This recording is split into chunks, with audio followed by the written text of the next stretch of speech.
Allez, bonjour à tous, j'espère que vous allez bien. Aujourd'hui, analyse du marché, on verra Bitcoin dans un premier temps sur du court, moyen et long terme. On parlera ensuite d'Ether et surtout les altcoins. On va voir les clôtures qu'il va falloir vraiment tenir sur du moyen long terme pour espérer ne pas poser des tops de marché, éviter tout simplement des cassures de structure parce qu'il y a des altcoins quand même qui sont descendus bien bas, qui je pense mettront plus de temps que d'autres à s'en remettre. Donc on verra bien sûr tout ça dans cette vidéo. Avant de commencer l'analyse, je vous rappelle que vous avez 200 € offerts sur le programme Devenir Trader. Au vu de la volatilité, de la baisse et 2025, j'estime que ça va être une année très compliquée. Il faut se préparer, il faut avoir les outils, les bons indicateurs, la bonne stratégie, le bon plan, avoir une bonne gestion de risque, bien gérer ses émotions et tout ça, je te l'apprends dans le programme Devenir Trader. 15 modules, plus de 30 heures de vidéos et surtout un accompagnement pour que tu puisses devenir rentable. Donc je te partage toutes les connaissances que j'ai acquises ces dernières années à l'intérieur de ce programme-là. Tu as 200 € offerts à utiliser dès maintenant. Tu peux cliquer sur le premier lien en description et également si tu as des questions, tu peux me les envoyer en message privé.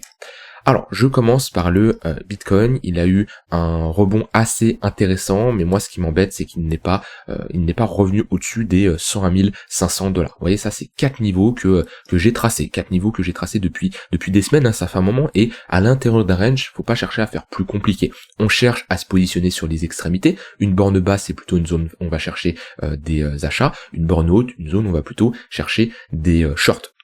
Maintenant, à l'intérieur d'un range, il peut y avoir des trades en swing qui peuvent se prendre. Et les deux niveaux intéressants, c'est les 101 500 $ et ensuite les 99 000 $. C'est toujours des zones d'intervention. On n'est jamais au dollar près. Mais Bitcoin a eu un très bon rebond et on voit qu'il n'a pas réussi à revenir chercher au-dessus des 101 500 $. Donc voilà, là actuellement, on est en train de consolider sur notre milieu de range. Donc globalement, si vous tradez ce range-là, si vous cherchez à vous positionner sur les extrémités, on n'est pas dans la meilleure zone pour se positionner vu que on a réintégré le poke, mais globalement on est au milieu du range. En général, on se positionne sur les extrémités. Maintenant, attention, on peut s'attendre à de la volatilité puisqu'il y a une conférence qui est attendue ce soir avec des personnalités assez importantes. C'est ce soir à 20h30. Donc ouais, ça a été annoncé hier, le 3 février, qu'à 20h30, en fonction de ce qui va être dit, on peut s'attendre à de la volatilité sur les cryptos. Donc soyez prudents, ceux qui font du scalping ou de l'intraday, adaptez bien sûr une bonne gestion de risque et surtout des stop loss qui sont proportionnels à la volatilité. Quand le marché évolue, on n'a pas un stop loss qui est fixe, c'est-à-dire la personne qui se dit ah bah moi je mets un trade, je prends un trade et mon stop loss il est toujours à on va dire 1%.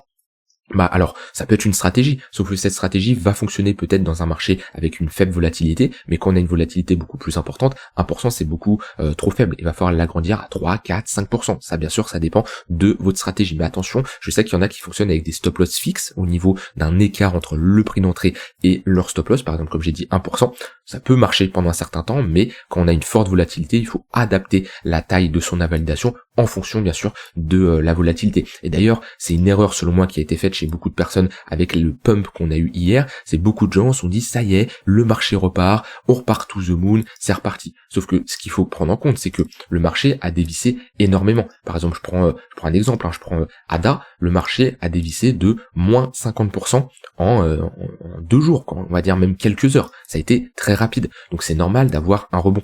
Un rebond ici de plus 55%. Sauf que quand je regarde ici les moyennes mobiles, au final, on revient juste chercher le tunnel 15 minutes. Et c'est pas parce que on a un gros pump que ça y est, c'est reparti. Faut voir le pump par quoi il a été précédé. Et cette hausse a été précédée par une très grosse baisse. Donc c'est normal d'avoir un rebond. Ce qu'il faut regarder, c'est le pump, comment il est proportionnel à la baisse. Alors oui, sur Bitcoin, on a très bien ravalé, et Bitcoin montre que ça reste une crypto qui est forte. De toute façon, on le voit, hein, si on compare ici, on a BTC, Total 3 et Other. Donc BTC, c'est l'évolution du prix du Bitcoin. Total 3, c'est l'évolution du prix des cryptos, du market cap des cryptos en excluant BTC et Ether. Donc on prend juste les cryptos.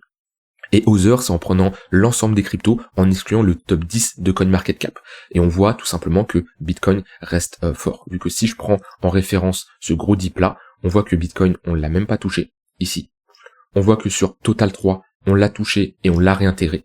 On voit que sur Other, on l'a touché, on est passé en dessous et on ne l'a même pas réintégré.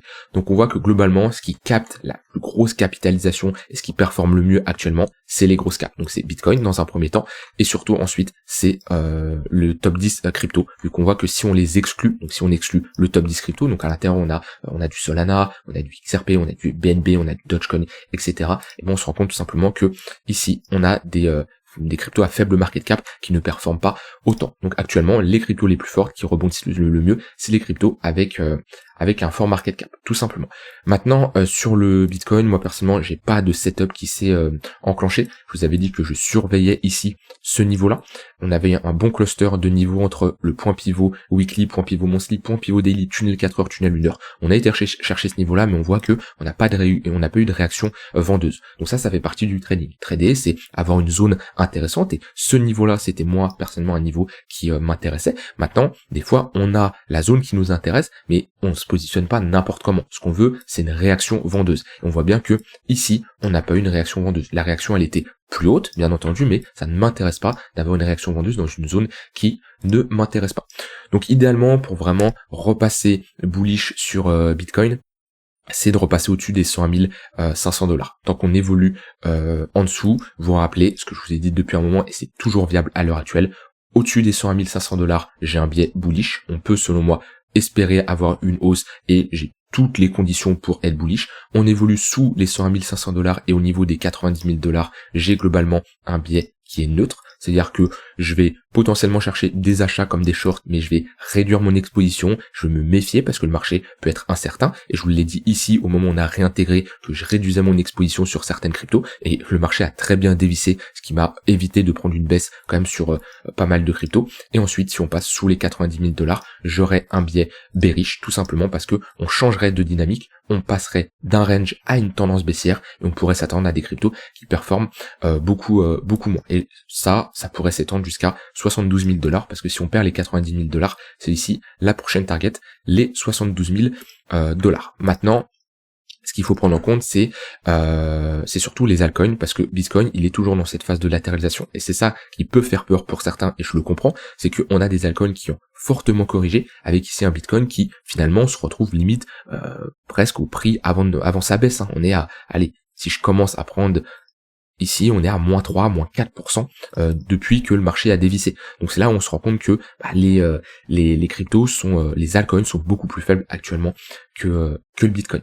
Maintenant, Bitcoin, globalement, sur du très long terme, on n'a pas d'invalidation. On est toujours dans une dynamique qui est haussière. Moi, je vous ai dit, attention, cette prise de liquidité, passer sous les 101 500 $, c'est quelque chose, je ne suis pas fan. Surtout ici, on a tentative de break par le haut, suivi d'un ravalement baissier. On le voit bien sur cette pattern-là. Ce qui me fait un peu penser ici on fait un nouvel ATH à ce niveau-là, voire même ici à ce niveau-là, mais on n'arrive pas à break. Et si on le voit bien, hop, tentative de break, échec, une mèche qui représente plus de 50% de la bougie, ravalement baissier à ce niveau-là. Ça a été ensuite un bear market. Je dis pas qu'on va faire exactement ça. Je dis juste que là, on a quand même quelque chose qui est assez similaire, c'est-à-dire qu'on a une mèche qui tente de break le précédent ATH, échec, une mèche qui représente largement plus de 50% de la bougie, c'est-à-dire qu'on a eu ici une réaction vendeuse, et ensuite on a ici un ravalement baissier. Je dis pas que ça y est, c'est le bear market, et on peut pas être sûr à 100% qu'on a un bear market. Mais ça, c'est des signes qui, moi de mon côté, m'ont permis de réduire mon exposition,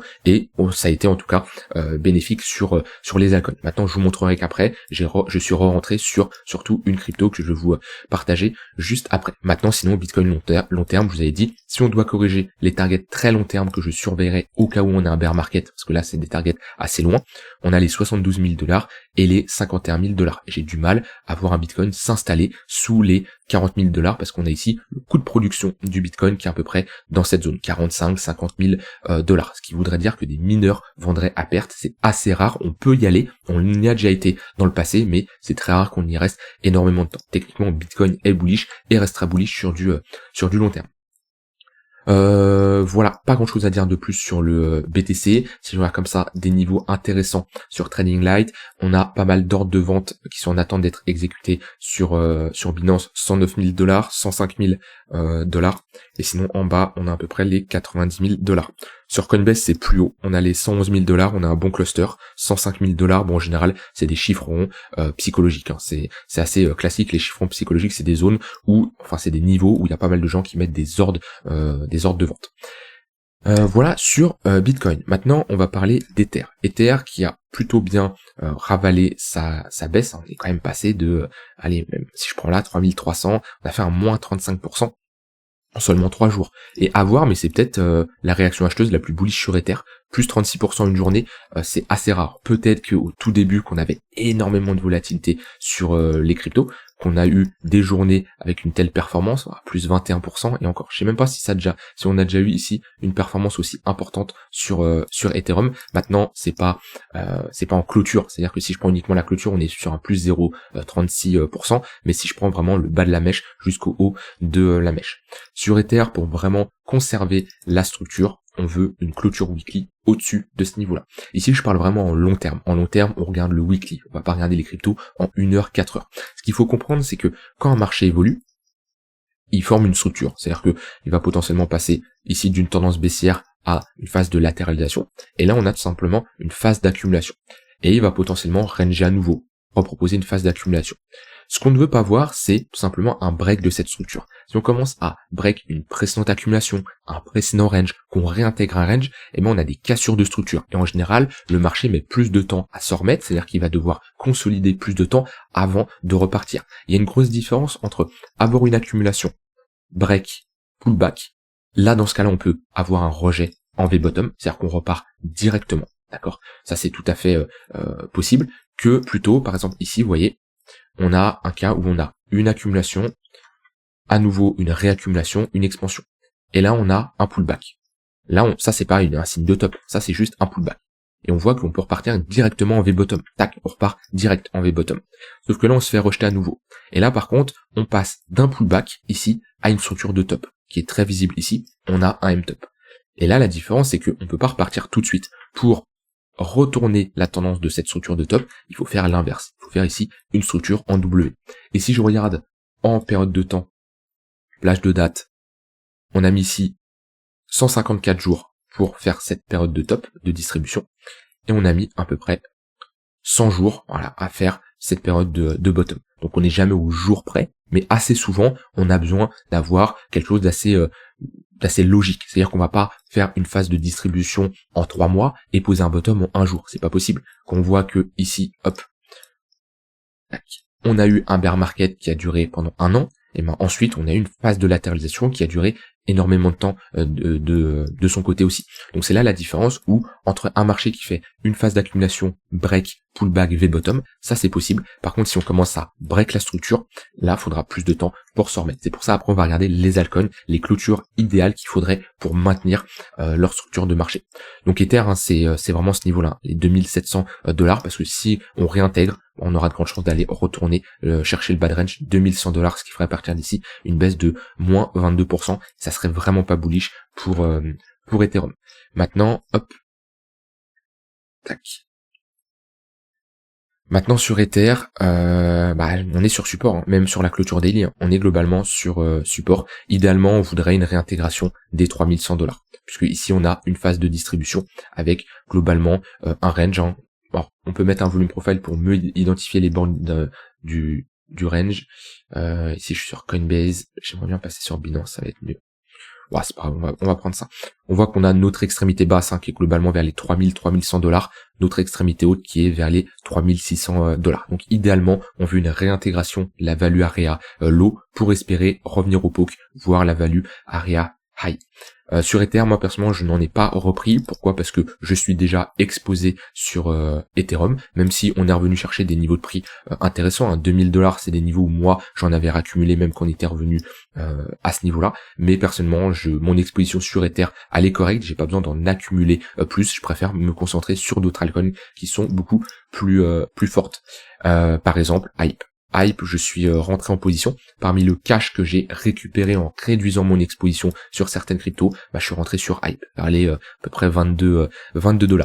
Pourquoi ? Parce que c'est vraiment une crypto qui sort du lot. C'est une crypto qui performe alors que la majorité des altcoins sont en train de baisser. C'est-à-dire que même aujourd'hui, on a un hyperliquide qui fait un plus 4%, alors qu'on a des altcoins qui sont en train de dévisser, qui font du moins 6, moins 7, moins 10% pour certaines. Et quand je compare la performance de hyperliquide avec par exemple Total 3, en mettant ici la même échelle en pourcentage, je me mets, hop, on va se mettre en 4 heures, on va faire ça comme ça, tac, droite, on va mettre ça en gros.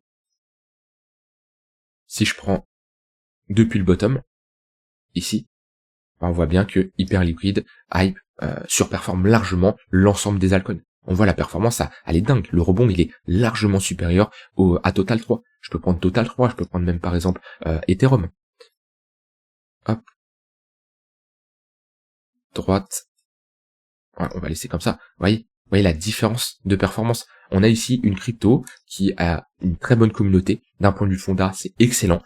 On a pour moi une vraie crypto qui sort du lot, un vrai projet qui sort du lot. Ça faisait longtemps qu'on n'en avait pas eu. Je mets Hyperliquid dans des cryptos. Après, son classement est déjà bien fait. Enfin bien fait, c'est-à-dire qu'il est déjà bien classé. 19 selon CoinMarketCap. Mais pour moi, il a le potentiel de bien performer et de rentrer dans le top 10 de CoinMarketCap, voire plus.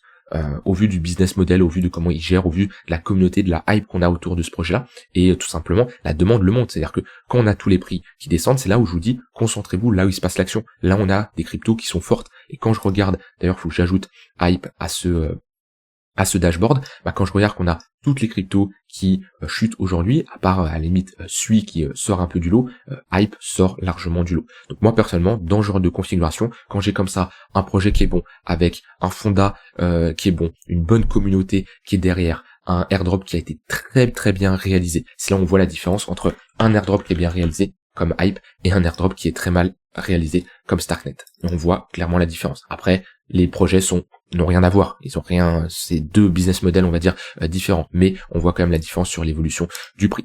Donc moi, je suis bullish sur Hype. J'en ai accumulé. Si on me propose des prix intéressants, je pourrais également en réaccumuler parce que j'ai du cash qui est dispo pour Hype. C'est-à-dire que quand j'ai comme ça une crypto, je me dis, ok, cette crypto-là, j'alloue tel pourcentage. Par exemple, on va dire, de mon exposition totale, je dis un chiffre comme ça au hasard, 10%. Maintenant, mes 10%, je vais pas tout rentrer d'un coup. Je vais rentrer, par exemple, 2,5%. Ok, je vais voir comment le marché évolue. Peut-être qu'on va aller plus bas, on va reposer une structure de retournement. Ici, je rajoute 2,5% parce que j'ai un signal, parce que ça m'intéresse. Ou peut-être qu'on va pump, qu'on va pull back. Ici, je vais réallouer 2,5%. Mais je rentre sur plusieurs paliers comme ça et j'ai déjà rentré un palier sur Hyperliquid. Donc voilà, après au niveau des altcoins, on va regarder tout ça en détail. J'en ai déjà partagé ici dans le Discord, mais on va se mettre en weekly et globalement les clôtures qu'il faut surveiller. BNB, ça serait bien d'avoir une clôture au-dessus de ce niveau-là. Ça c'est globalement notre précédent range. On a ici sûrement notre value area high. Le fait de réintégrer la value area, on réintégrerait un range. On aurait ici une structure de top de marché. Ici on a déjà une structure de retournement, ça serait bien de maintenir ce niveau de support. Sinon, structure de top, réintégration de range, on aurait de grandes chances de consolider et retourner chercher le bas de range. Donc ça, BNB, c'est une zone importante. XRP, globalement, la charte reste encourageante. Il n'y a pas grand chose à dire à part qu'on fait des creux des sommets de plus en plus haut. Idéalement, si on a un retracement un peu plus important, des précédents sommets comme ça, c'est des niveaux de support. Mais dans tous les cas, pour l'investissement long terme, c'est pas une zone qui m'intéresse actuellement pour me positionner. Par contre, ce qu'il faut surveiller sur XRP, c'est pour le moment, on maintient des creux de plus en plus haut. Le jour où on commencera à structurer un top de marché, c'est-à-dire commencer à faire des creux des sommets de plus en plus bas, là, faudra se barrer. Sol, globalement, je vais changer de chart, ça sera plus simple pour les yeux. Sol, le niveau, il est ici.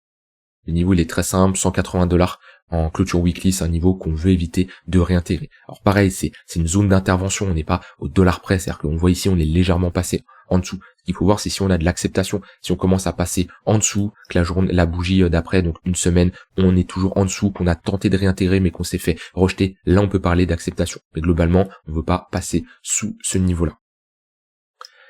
ADA, le niveau, c'est globalement ce niveau-là. Voilà, on a pullback, 60 centimes, c'est notre précédent haut de range. Pareil, je pense que si je mets un volume profile, je serais pas surpris d'avoir une value area high qui est légèrement en dessous, 53 centimes, mais on veut pas réintégrer la value area. De toute façon, la plupart des cryptos qui, bon, Trump, je vais pas le faire, pas assez d'historique, mais la plupart des cryptos qui ont pump après avoir eu une phase de latéralisation, vous pouvez mettre un volume profile et regarder là où vous avez tout simplement une value area high. Alors, je vais prendre surtout ce range là, qui est notre grosse accumulation.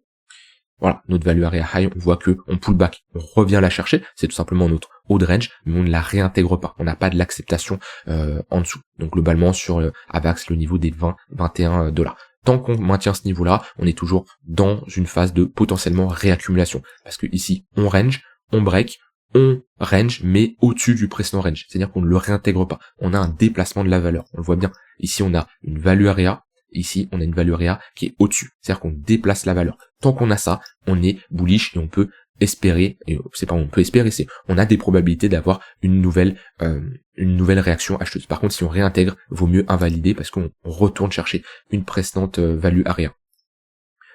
Dogecoin, Dogecoin, le niveau il est beaucoup plus bas. On a un premier niveau qui est ici et on a un plus gros niveau qui est ici.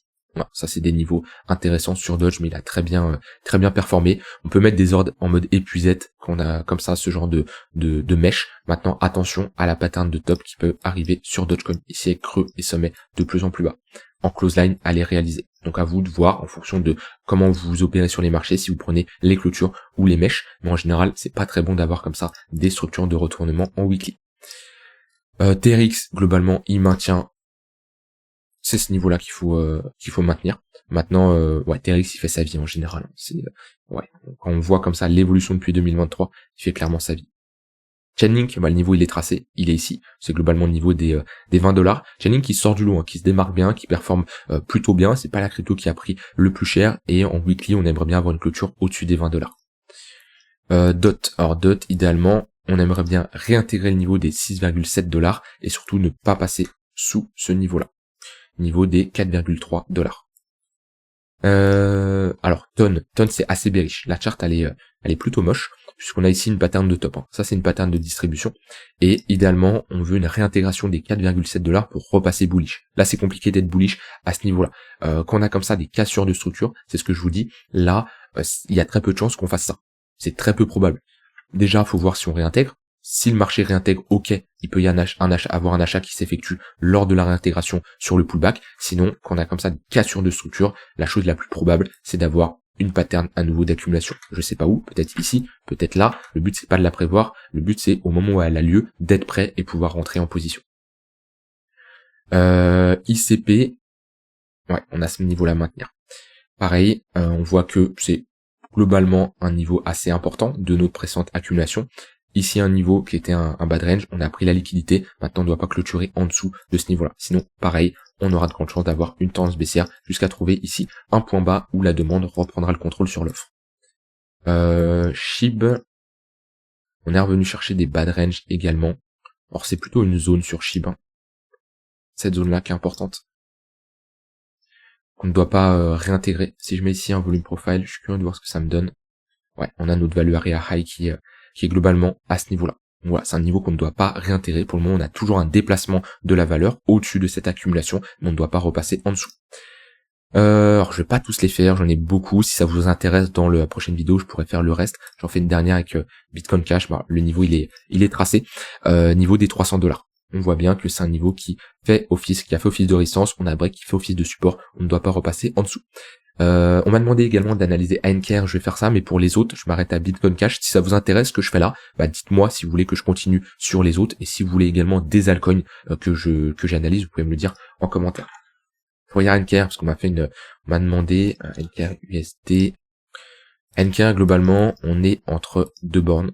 On est toujours dans une grosse phase de latéralisation et on veut pas de l'acceptation sous la borne basse. C'est-à-dire que déjà, on est venu pullback ici, la ligne de coup de cette phase d'accumulation. C'est-à-dire que là, on a eu une grosse accumulation 2020-2021.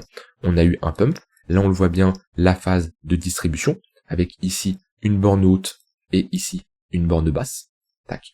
On est venu pullback à ce niveau-là, la borne basse. C'est normal, c'est un niveau qui fait office de support, qui fait maintenant office de résistance. Donc les bornes, ils sont assez simples. Idéalement, on cherche des achats sur le bas de range, on prend des profits sur le haut de range, et si on joue les breakouts, on veut vraiment une clôture au-dessus de ce niveau-là, un pullback, et là on aura de grandes chances d'aller chercher l'extrémité opposée, c'est-à-dire à NKR vers les 17 centimes de dollars. Pour le moment, on veut ici une réaction acheteuse. Déjà on a réintégré ce niveau-là, c'est vrai que c'était un niveau intermédiaire qu'on aurait aimé voir tenir pour espérer revoir une impulsion sur le haut de range. Maintenant, assez classique, hein. Quand on réintègre un range, on a de grandes chances d'aller chercher l'extrémité opposée. Pour le moment, on a été chercher l'extrémité opposée, on a une petite réaction, parce qu'on a une mèche, on le voit bien, par contre on veut pas une clôture sous ce niveau-là. Et sur du très long terme, on veut pas une clôture en dessous des 0,013, sinon on perdrait ce gros range qui consolide depuis maintenant plus de 2 ans. Et ça serait vraiment pas bon. C'est-à-dire que là on aurait un top de marché, une phase de distribution, et là à nouveau une redistribution. Voilà sur ANKR et les altcoins. J'ai pas grand chose à ajouter, n'hésitez pas à rejoindre le Discord si vous avez des questions. On surveillera ensemble la conférence qu'on aura ce soir à 20h30 heure française. Ça va être très intéressant de voir ce qui va être dit. Si vous voulez aller plus loin, vous former et avoir un programme complet qui va vous permettre de réussir en 2025, vous pouvez profiter de 200 € offerts sur le programme Devenir Trader en cliquant sur le premier lien en description. Je vous souhaite une très bonne fin de journée et je vous dis à demain pour une prochaine vidéo. Bye bye.